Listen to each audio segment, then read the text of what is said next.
কোরবানি এলেই এক শ্রেণীর নাস্তিকরা গেল গেল রব তোলে এবং তারা কোরবানিকে বর্বরতা বলতে চায়। তাদেরকে কি বলবেন? প্রথম কথা হলো, কোরবানি আসলেই এক শ্রেণীর মানুষ অতি মানবিক হয়ে ওঠে, যাদের সকাল দুপুর রাত কোনো বেলায় আসলে গোশত ছাড়া চলে না, যাদের বার্গারে মুরগি বা গরুর গোশত থাকতে হয়, যাদের চিকেন ফ্রাইয়ে মুরগি জবে করতে হয়, যাদের সকালের নাস্তায়ও অনেক সময় গোশত থাকে, সেই মানুষগুলো কোরবানির সময় পশু জবে হলে একটা প্রাণীর প্রাণ চলে যাচ্ছে এটা নিয়ে তাদের মায়া হয়।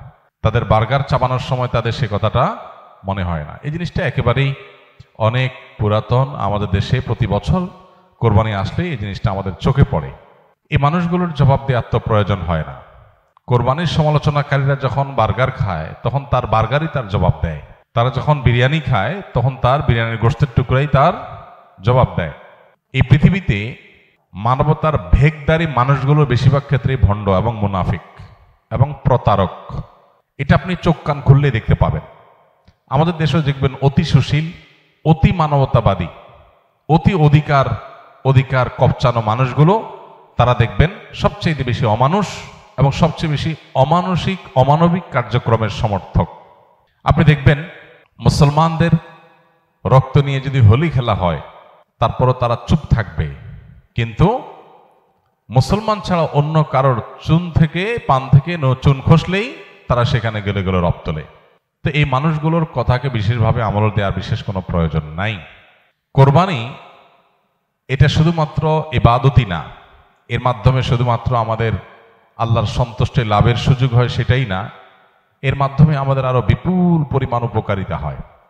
আমাদের অর্থনৈতিক উপকারিতার কথা যদি আমরা শুধু চিন্তা করি তাহলে 2022 সালে বাংলাদেশে 99,50,763টা পশু কোরবানি হয়েছে। 99,50,763টা পশু কোরবানি হয়েছে 2022 সালে।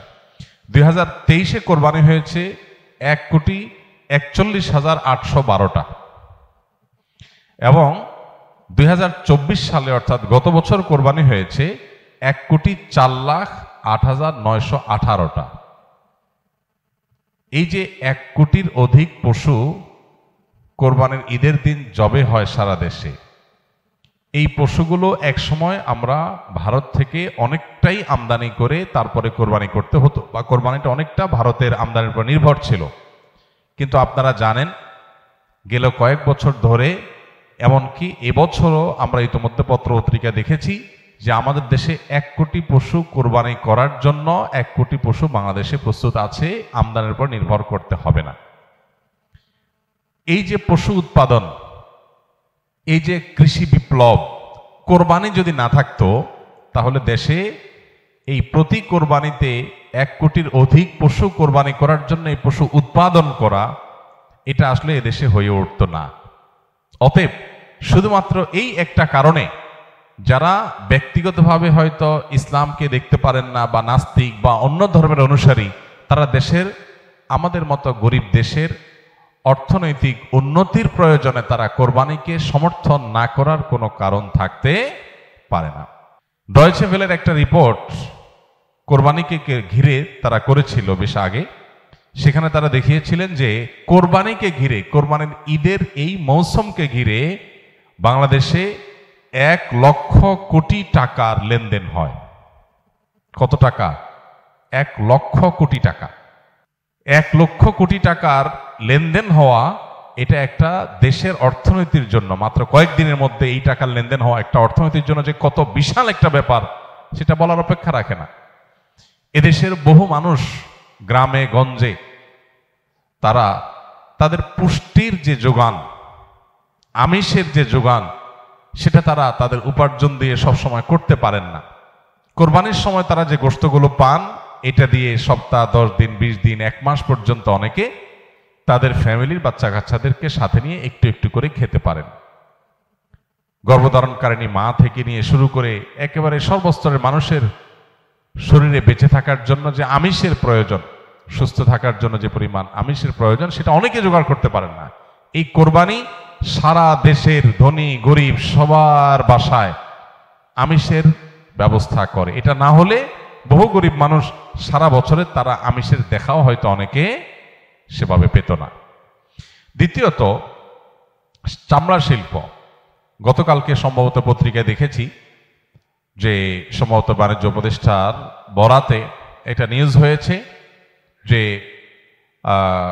কয়েক লক্ষ মেট্রিক টন লবণ সরকার মাদ্রাসাগুলোকে দিতে চায় চামড়া সংরক্ষণ করবার জন্য। চামড়া শিল্প, এই চামড়া শিল্প দিয়ে একটা দেশ অনেক দূর এগিয়ে যেতে পারে এটা যথাযথ ব্যবস্থাপনার মাধ্যমে। 1 কোটি পশু যদি কোরবানি হয় মাত্র ঈদের একটা দিনে বা 2-3 দিনে, তাহলে সেক্ষেত্রে এই 1 কোটি পশুর চামড়া দিয়ে কত কিছু না করা সম্ভব শুধু এটার সঠিক ব্যবস্থাপনা করা গেলে। ইতালি সহ পৃথিবীর অনেক উন্নত দেশ আছে যাদের অর্থনীতির অনেক বড় একটা চালিকা শক্তি হলো তাদের জুতা শিল্প, চামড়া শিল্প। তো সেটার একটা বিরাট সম্ভাবনার দুয়ার উন্মোচন করে এই কোরবানি। তৃতীয়ত, কোরবানিকে ঘিরে এই যে 1 লক্ষ কোটি টাকার লেনদেন হয়, এটা শুধু পশু কেনা বেচার ব্যাপার না, এর সঙ্গে খড় যারা কেনা বেচা করে পশুর খাদ্য হিসাবে, শহরের মানুষ খড় কিনতো না সারা বছর, কিন্তু এই উপলক্ষে অনেক অসহায় গরিব সাধারণ মানুষ, অনেক বেকার যুবকরা খড় কিনে সেটা বিক্রি করে বা খড় সংগ্রহ করে সেটা বিক্রি করে, তাদের উপার্জন হয়। এবং এর সাথে ভুসি, খৈল, এমন মৌসুমি বিভিন্ন ব্যবসা হয়।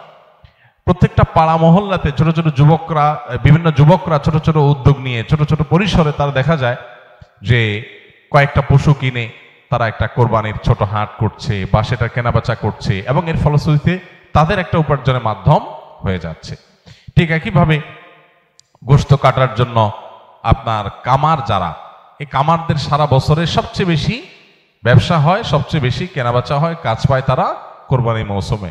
কারণ দাও, ছুরি, বটি, ধামা এগুলো সবগুলো ধার দেওয়া, তৈরি করার একটা বিরাট মহড়া পড়ে যায় কোরবানির ঈদকে ঘিরে। তাহলে এর সাথে শত শত হাজার হাজার কামারের পরিবারের অর্থনৈতিক বিষয় জড়িয়ে আছে, উপার্জন এখানে জড়িয়ে আছে। এর পাশাপাশি গোশত কাটার জন্য যে কাঠের গুঁড়ি দরকার হয়, হাজার হাজার লক্ষ লক্ষ টুকরা গুঁড়ি তৈরি হয়, এর সাথে আপনার সমিলের শ্রমিকদের আয় জড়িত আছে, তাদের উপার্জন জড়িত আছে।